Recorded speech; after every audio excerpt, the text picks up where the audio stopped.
sommet de cette édition, bitumée chaque année entre 3 000 et 5 000 km de route, c'est l'ambition affichée par l'initiative présidentielle Faso Mebo. Pour atteindre cet objectif, un lot de matériel de 900 engins a été remis au coordonnateur national de l'initiative par le président du Faso. Cette remise constitue le premier lot pour la première phase d'acquisition, dont le coût d'investissement global est de 200 milliards de francs CFA. Et puis, les députés de l'Assemblée législative de transition adopté hier le projet de loi portant statut de l'artiste burkinabé. Un statut qui annonce plusieurs innovations, notamment des mesures fiscales et sociales en faveur des acteurs de la créativité artistique. Voilà pour l'essentiel de l'actualité de la mi-journée sur BF1. Merci de nous choisir. Le président du Faso renforce les capacités opérationnelles de l'initiative présidentielle Faso Mebo. Le capitaine Ibrahim Traoré a remis hier un important lot de matériel au coordonnateur national de la dite initiative, composé entre autres de véhicules pick-up, de machines recycleuses, de bulldozers et de camions-citernes. Ce matériel estimé à plus de 900 engins devrait permettre la construction et la réhabilitation du réseau routier national. L'ambition ici, c'est de bitumer entre 3 000 et 5 000 km de route par an. On écoute le président du Faso. C'est le processus de révolution de nos infrastructures qui a commencé. C'est ce qui a mené la création donc, de cette initiative. Si en Occident ou ailleurs, dans de petits pays qui n'ont pas de ressources, ils ont des routes départementales bitumées, il n'y a pas de raison qu'au Burkina Faso, nous ne puissions pas bitumer nos voies. D'autant plus que nous avons toutes les ressources sur place. Voilà pourquoi nous avons décidé de créer l'initiative pour aller très vite, pour pouvoir construire nos routes, nos autoroutes aussi, et pour allier nos différentes villes. Parce que dans ce que nous vivons actuellement, les soldats, les combattants sur le terrain ont plus que jamais aussi besoin de routes. Vous pourrez les demander, leur priorité actuellement c'est la route. Et ça contribue beaucoup à la reconquête du territoire, à plus de 50% je dirais. Donc pour les accompagner également, nous avons besoin de construire beaucoup de routes. Et en plus de ça, que ce soit nos producteurs, nos transporteurs, nos commerçants, tout le monde a besoin de routes. Et cette initiative a pour mission de pouvoir accomplir cela. C'est un vaste programme, ça ce n'est qu'un cinquième, je dirais, du matériel qui est attendu. Dans la première phase, qui est un investissement d'environ 200 milliards. Et la deuxième phase va suivre, qui sera donc la partie bitumage. Et le rythme dépendra donc de ce que le peuple aura souhaité, parce que très bientôt nous leur ferons un point de situation. L'objectif étant de pouvoir bitumer chaque année entre 3 000 et 5 000 km au Burkina Faso. Et j'espère que nous pourrons commencer très bientôt les travaux pour le bonheur du peuple burkinabé. Le Burkina Faso vient de franchir une étape importante dans la coopération régionale avec le Mali, le Niger et le Niger. Hier, à l'Assemblée législative de transition, le projet de loi portant ratification du traité instituant la Confédération des États du Sahel, signé le 6 juillet 2024 à Niamey, a été soumis à l'appréciation des députés.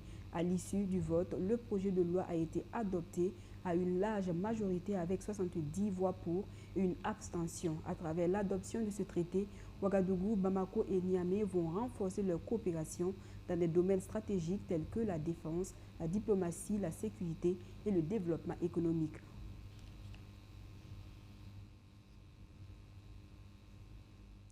En plus d'avoir achevé le processus d'intégration du Burkina Faso à l'AES, les députés ont offert un statut aux artistes burkinabés. Le projet de loi a été voté par les 71 votants.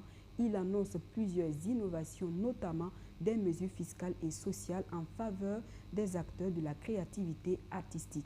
Nous y reviendrons au cours de cette édition. Et pendant ce temps, le bureau burkinabé du droit d'auteur, lui, veut élargir la palette du droit d'auteur des artistes, et cela à travers la tarification des redevances de droits de musique d'attente téléphonique. Le projet est en passe de se concrétiser. Depuis la cité du Cavalier Rouge, les responsables du BBDA échangent avec les parties prenantes sur le mode de répartition des recettes générées par l'exploitation de la musique d'attente. Plus de précisions avec Amadou Dikou.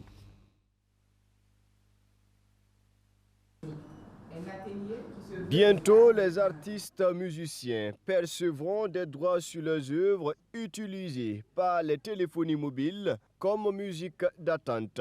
Le projet est en phase de concrétisation. Au cours de cet atelier, le Bureau burkinabé du droit d'auteur, BBDA, échange avec les téléphonies et les agrégateurs de plateformes sur le mode de répartition des recettes générées par l'exploitation de la musique d'attente téléphonique. Quand on exploite l'œuvre d'un artiste, il faut bien sûr que cette exploitation puisse lui permettre d'arriver en tout cas à continuer la production et à se faire véritablement reconnaître ses droits. Donc c'est dans cette dynamique avec les acteurs, on se retrouve ce matin et ce durant 3 jours pour essayer d'échanger, pour voir comment le processus d'exploitation doit être organisé, comment le paiement de cette exploitation doit être fait de manière juste et équitable pour que l'artiste puisse profiter véritablement du fruit de son travail.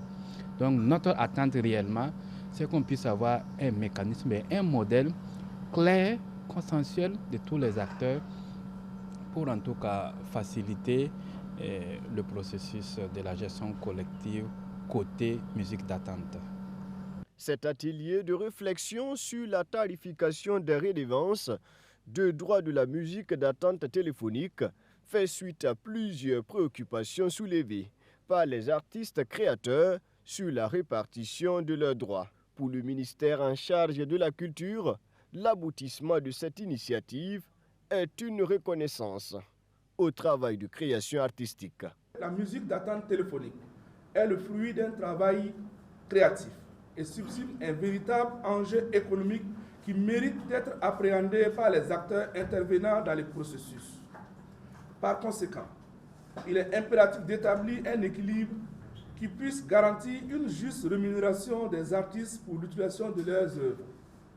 À cet effet, le BBDA étant un acteur majeur dans la protection des droits des artistes et la régulation de l'utilisation des œuvres dont la musique d'attente téléphonique, devra veiller à une rémunération équitable des créateurs. C'est pourquoi je me réjouis de la tenue de cet atelier qui permettra enfin au BBDA de définir avec l'ensemble des parties prenantes un modèle clair et traçable de répartition des revenus issus de la musique d'attente téléphonique. Du côté du collectif des producteurs et éditeurs de musique, on salue la tenue de cette rencontre. Elle vient comme un soulagement après une longue période d'attente. Ça fait plus d'1 an qu'on est en train de faire des débats avec le BBDA par rapport à la musique d'attente téléphonique. Et on est très content de voir qu'aujourd'hui, il y a une très grande rencontre avec tous les acteurs majeurs pour pouvoir trouver une solution. Ça montre déjà l'engagement du BBDA à pouvoir trouver une solution définitive à ce problème. Et on espère qu'à la sortie de cette rencontre, on pourra trouver une solution définitive. À l'issue de ce conclave, il est attendu des recommandations qui devraient aboutir à la signature d'un protocole d'accord entre les parties prenantes.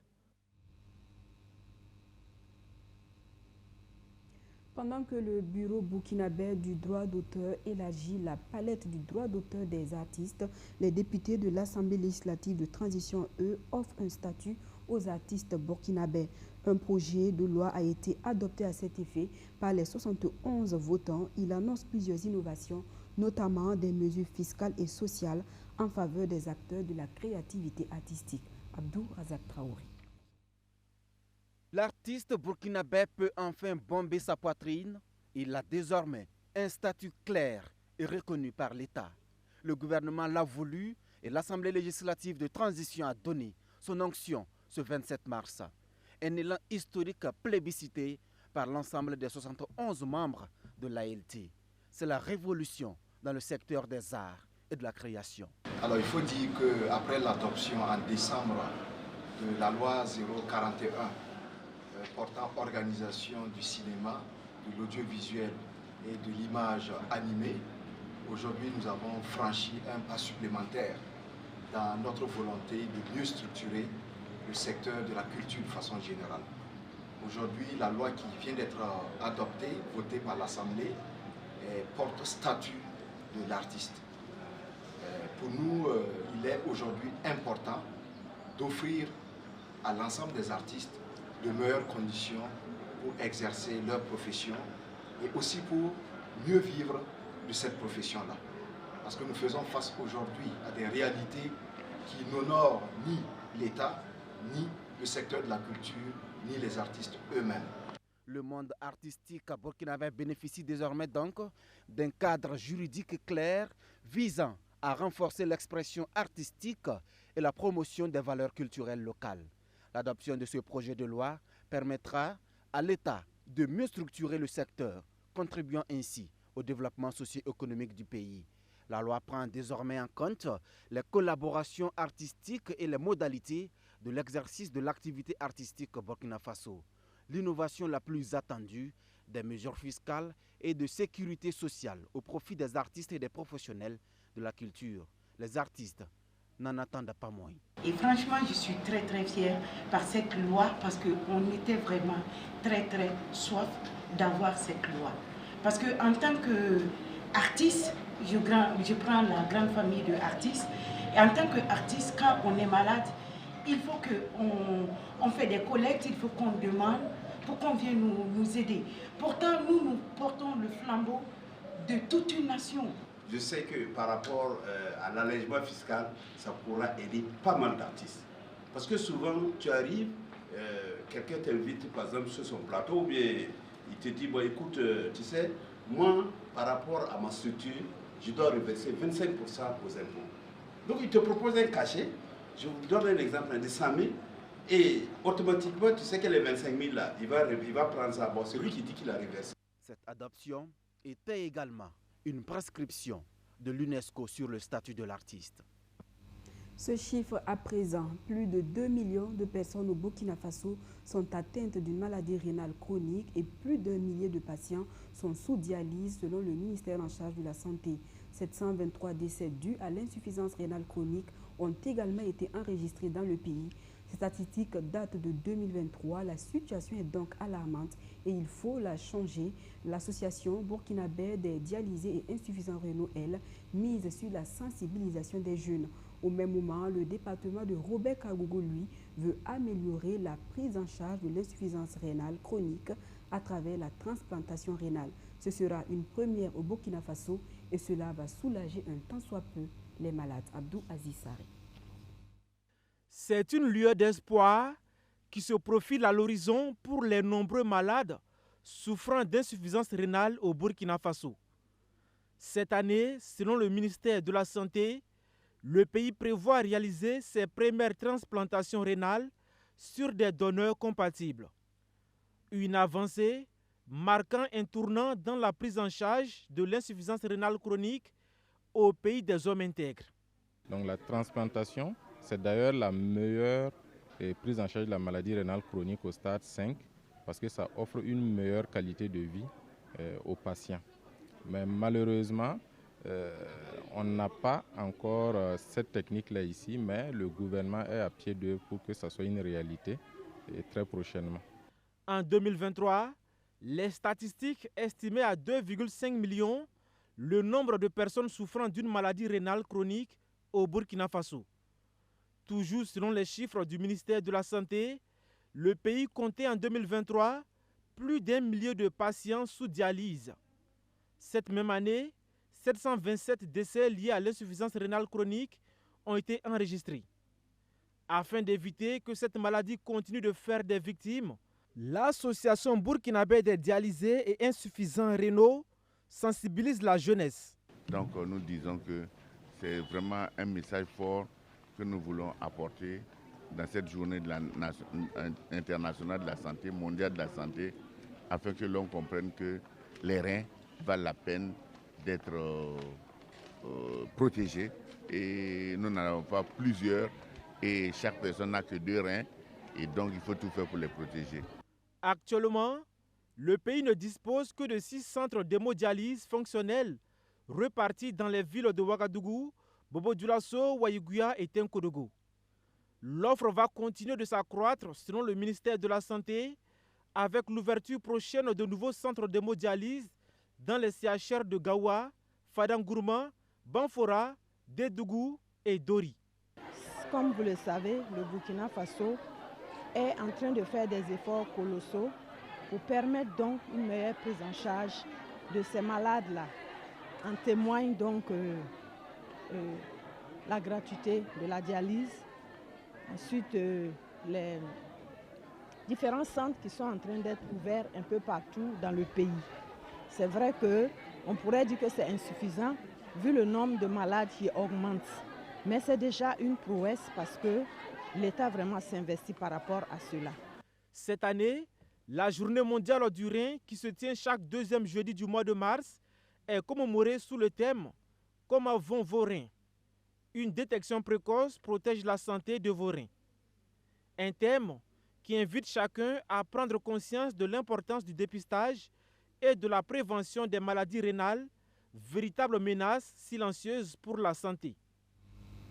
Dans l'actualité également, l'ONG Terre des Hommes et ses partenaires font le bilan de la mise en œuvre du projet d'appui à la préservation et à la lutte contre les pires formes de travail des enfants sur les mines artisanales et à petite échelle. D'avril 2023 à mars 2025, ce projet mis en œuvre à Zorgo dans le plateau central aura permis de scolariser plus de 300 enfants issus des sites d'orpaillage et former 50 autres jeunes dans des métiers professionnels, de sensibiliser la population des sites d'orpaillage sur les risques et les dangers liés au travail des enfants et aussi de renforcer le système de protection de l'enfance dans le Grand Zorgo. Des résultats satisfaisants qui ont été dressés au cours d'un atelier tenu à Zorgo. Robert Okuita y était, il nous en parle dans ce reportage.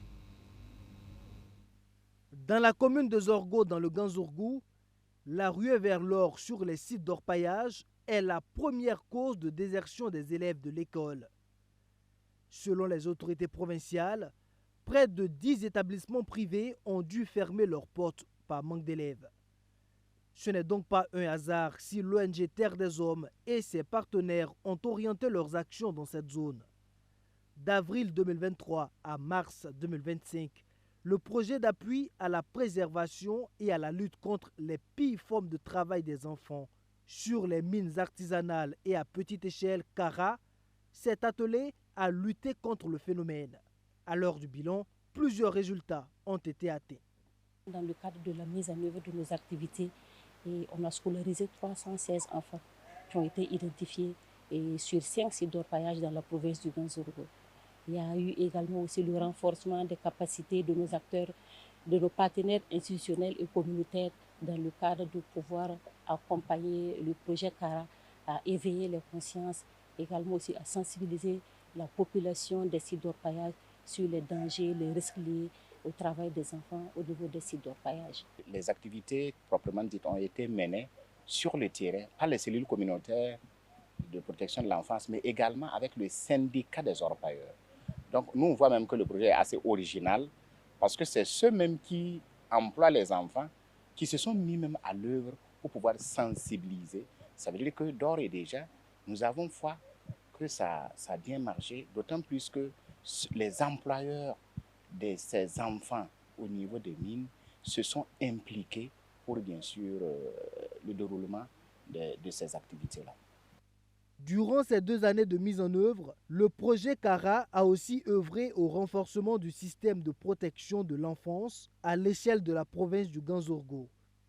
Les premières autorités communales saluent les résultats atteints et encouragent l'ensemble des acteurs étatiques et leurs partenaires dans leurs actions de lutte contre les pires formes de travail des enfants au Burkina Faso. Le phénomène est très prononcé et nous invitons l'ensemble des acteurs à s'impliquer activement dans cette lutte afin que nous puissions récupérer nos enfants parce que leur place, la place qui est privilégiée pour ces enfants-là, c'est en classe. Hormis les élèves scolarisés, 50 autres enfants ont bénéficié d'une formation professionnelle dans divers métiers pendant 6 mois pour les uns et 9 mois pour les autres. À terme, ils ont été dotés de matériel adéquat. L'idée est de les aider à s'installer à leur propre compte.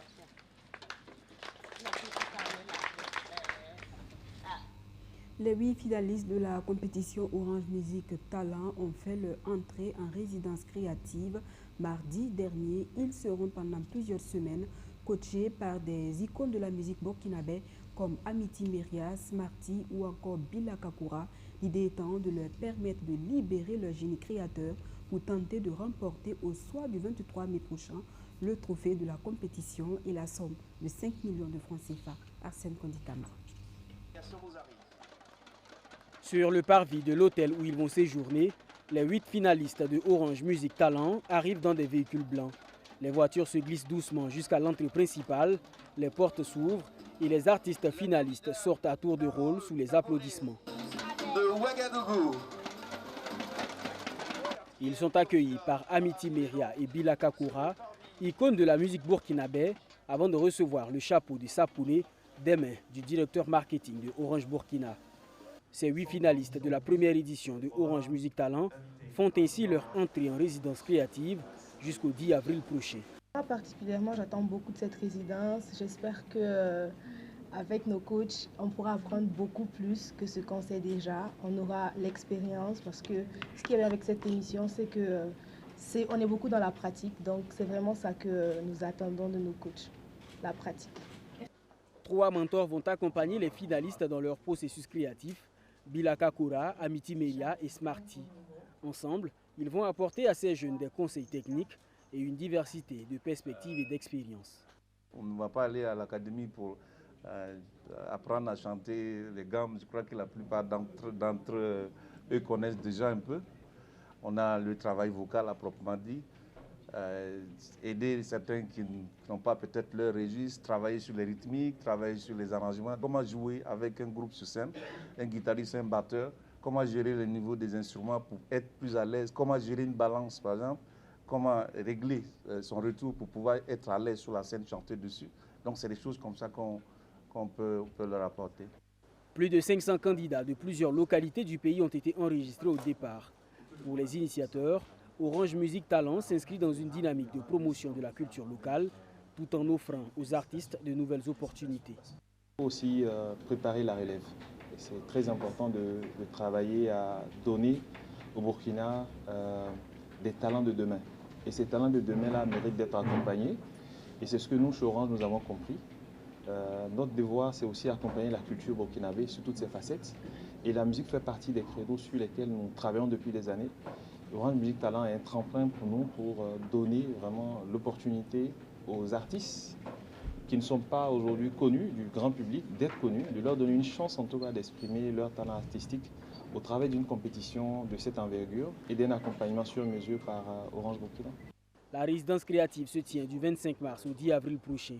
La finale de cette compétition musicale est prévue pour le 23 mai 2025. Le vainqueur repartira avec 5 millions de francs CFA, un accompagnement musical, la réalisation d'un clip vidéo, une grande campagne de communication, dont un positionnement sur Spotify. Dernier point de ce journal, le grand derby de la capitale Efo Asfanyenenga se dispute ce jour 28 mars au stade municipal de Ouagadougou pour le compte de la 23e journée du championnat national. Les deux équipes n'ont plus leur forme d'antan, mais cette rivalité naît suite au décès du joueur de l'Asfanyenenga Etienne Compaoré en 1960, reste le rendez-vous le plus attendu du football burkinabé. Madizongo Romeo Kuita. Si l'on part du principe de l'intérêt sportif, ce match n'aurait pas attiré l'attention du public, tant les deux équipes sont dans une situation sportive difficile.